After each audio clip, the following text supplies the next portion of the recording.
परमात्मने नमः।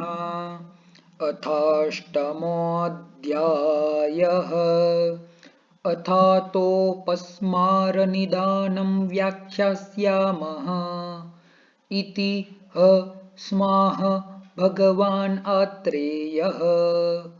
इह खलु चत्वारः अपस्मारा भवन्ति। वात पित्त कफ सन्निपात निमित्ताः। त एवं विधानां प्राणभृतां क्षिप्रम् अभिनिर्वर्तन्ते।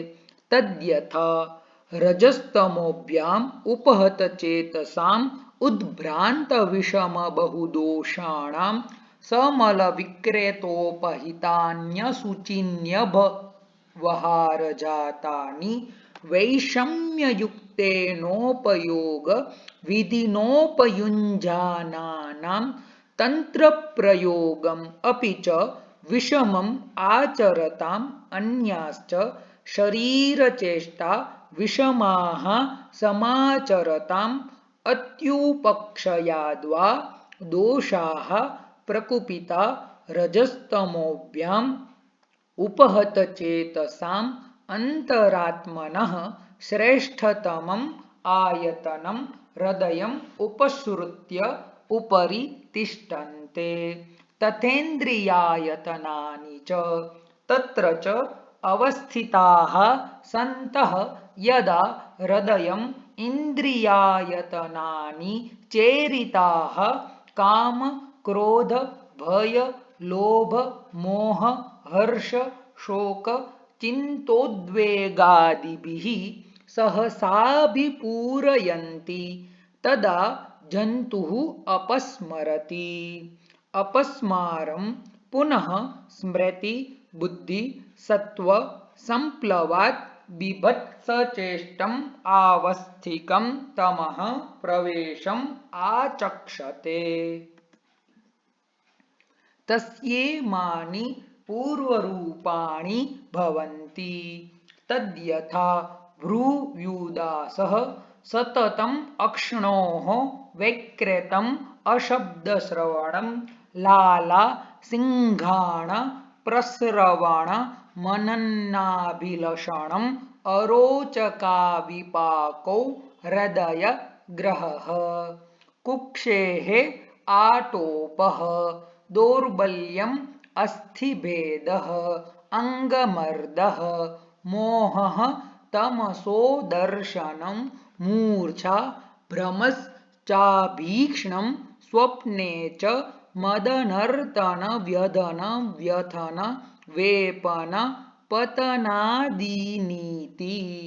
ततः अनन्तरम् अपस्माराभिः निर्वृत्तिरेव।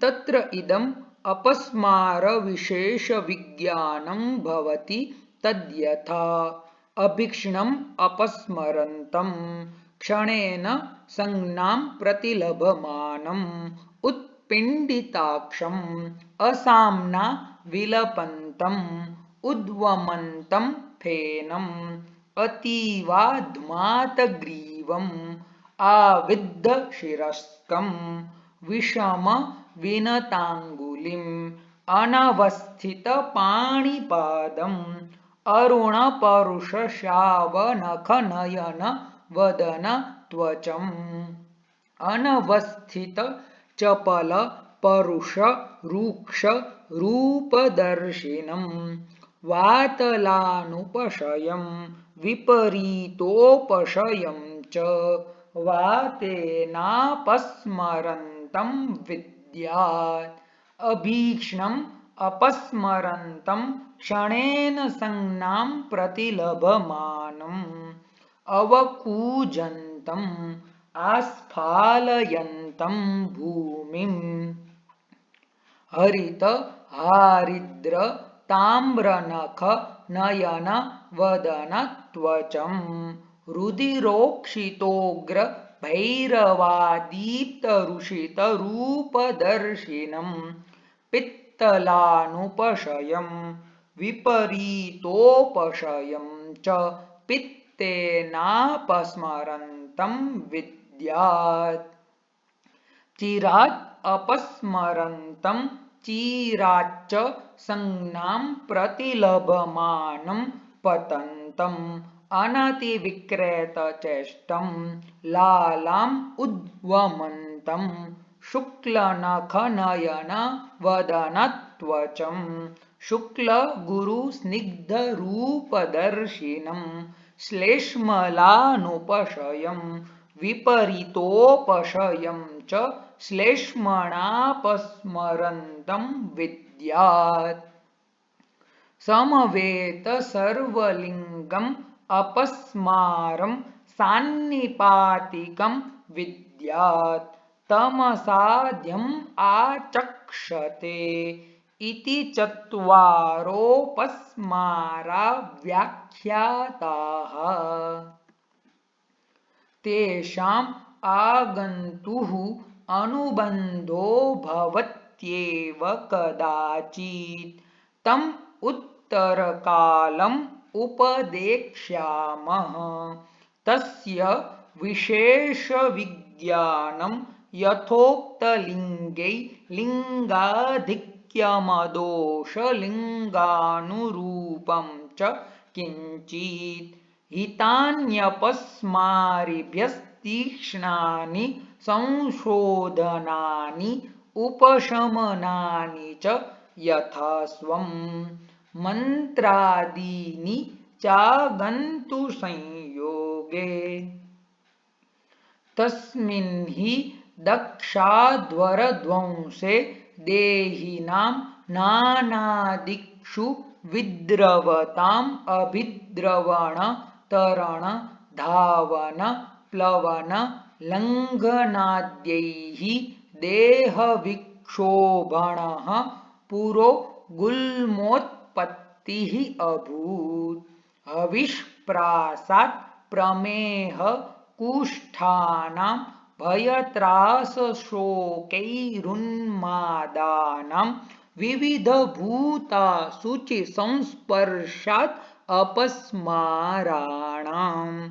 ज्वरस्तु खलु महेश्वरललाटप्रभवः तत्सन्तापात् रक्तपित्तम् अतिव्यवायात् पुनर्नक्षत्रराजस्य राजयक्ष्मेति भवन्ति चात्र अपस्मारो हि वातेन पित्तेन च कफेन च चतुर्थः सन्निपातेन प्रत्याख्येयस्तथाविधः साध्यांस्तु विषजः प्राज्ञः साधयन्ति समाहिताः तीक्ष्णैः संशोधनैश्चैव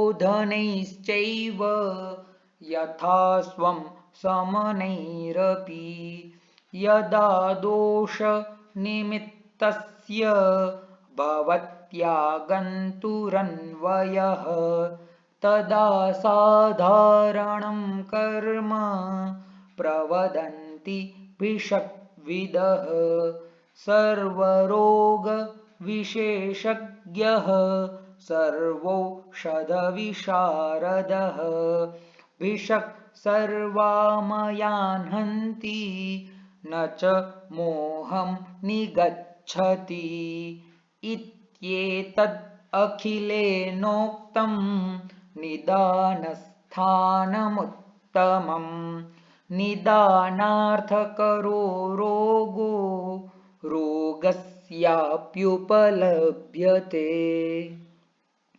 तद्यथा ज्वरसन्तापात् रक्तपित्तम् उदीर्यते रक्तपित्तज्वरस्ताभ्यां शोषश्चाप्युपजायते प्लीहाभिवृद्ध्या जठरं जठराच्छोथ एव च अर्शोभ्यो जठरं दुःखं गुल्मश्चाप्युपजायते प्रतीष्यायाद्भवेत् कासः कासात् सञ्जायते क्षयः क्षयो रोगस्य हेतुत्वे शोषस्याप्युपलभ्यते ते पूर्वं केवला रोगा पश्चाद्धित्वर्थकारिणः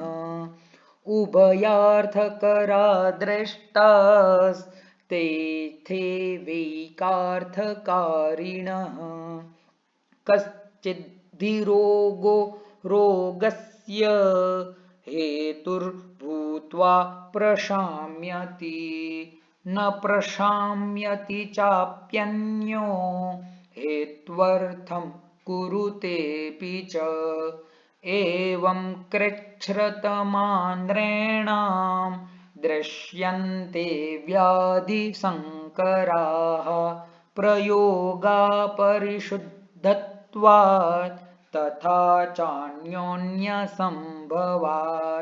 प्रयोगः शमयेद्व्याधिं योऽन्यम् अन्यम् उदीरयेत् नासौ विशुद्धः शुद्धस्तु शमयित्यो न कोपयेत् एको हेतुरनेकस्य तथैकस्येक एव हि व्याधेरेकस्य चानेको बहूनां बहवोऽपि च ज्वरभ्रमप्रलापाद्या दृश्यन्ते रूक्षहेतुजाः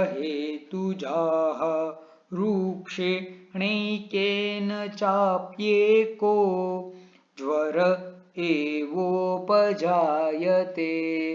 हेतुभिर्बहुभिश्चैको ज्वरो रुक्षादिभिर्भवेत्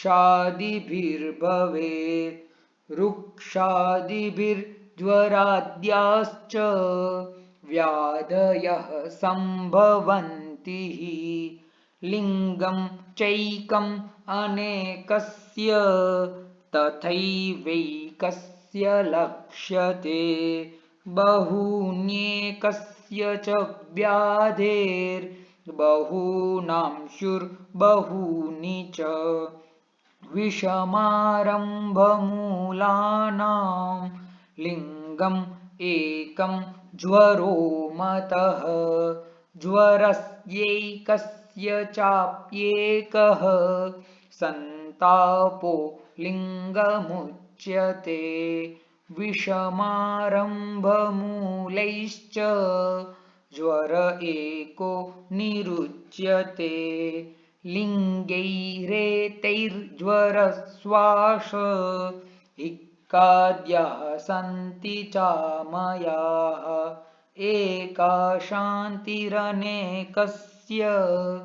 तथैवैकस्य लक्ष्यते व्याधेरेकस्य चानेका बहूनां बह्व्य एव च शान्तिरामाशयोत्थानां व्याधीनां लङ्घनक्रिया ज्वरस्येकस्य चाप्येका शान्तिर्लङ्घनमुच्यते तथा लघ्वशनाद्यश्च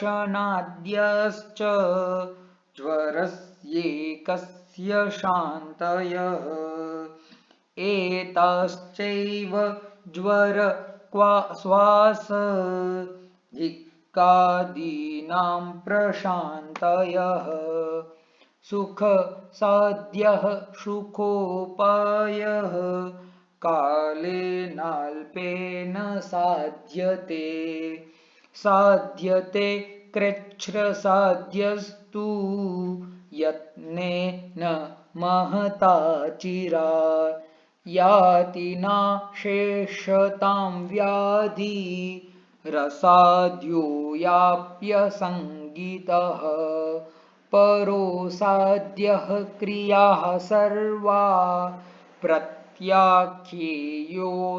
वर्तते नासाध्यः साध्यतां याति साध्यो याति त्वसाध्यताम् पादापचाराद्दैवाद्वा यान्ति भावान्तरं गदाः वृद्धिस्थान क्षयावस्थां रोगाणाम् उपलक्षयेत् सुसूक्ष्मामपि च प्राज्ञो देहाग्निबलचेतसां व्याध्यवस्था विशेषान् हि ज्ञात्वा ज्ञात्वा विचक्षणः तस्याम् अवस्थायां चतुः श्रेयः प्रपद्यते प्रायस्तिर्यगता दोषा क्लेशयन्त्यातुरांश्चिरम् तेषु न त्वरया कुर्यात् देहाग्निबलवित्क्रियां प्रयोगै क्षपयित्वा तान् सुखं वा कोष्ठमानयेत् ज्ञात्वा कोष्ठप्रपन्नास्तान् यथा सन्नं हरेत् बुधः ज्ञानार्थं यानि चोक्तानि व्याधिलिङ्गानि संग्रहे व्याधयस्ते तदा त्वेतु लिङ्गानिष्टानि नामयाः विकारः प्रकृतिश्चैव द्वयं सर्वं समासतः तद्धेतु वशगं हेतो रभावन्नानुवर्तते तत्र श्लोकाः हेतवः पूर्वरूपाणि रूपाण्युपशयस्तथा सम्प्राप्तिः पूर्वमुत्पत्तिः सूत्रमात्रं चिकित्सितात् ज्वरादीनां विकाराणाम् अष्टानां साध्यता न च पृथक् एकैकशश्चोक्ता हेतुलिङ्गोपशान्तयः हेतुपर्यायनामानि व्याधीनां लक्षणस्य च निदानस्थानमेतावत् संग्रहेणोपदिश्यते इति अग्निवेशकृते तन्त्रे चरकप्रतिसंस्कृते निदानस्थाने अपस्मारनिदानं नामाष्टमोऽध्यायः इति चरकसंहितायां द्वितीयं निदानस्थानं समाप्तम् इति श्री धन्वन्तरिरर्पणमस्तु।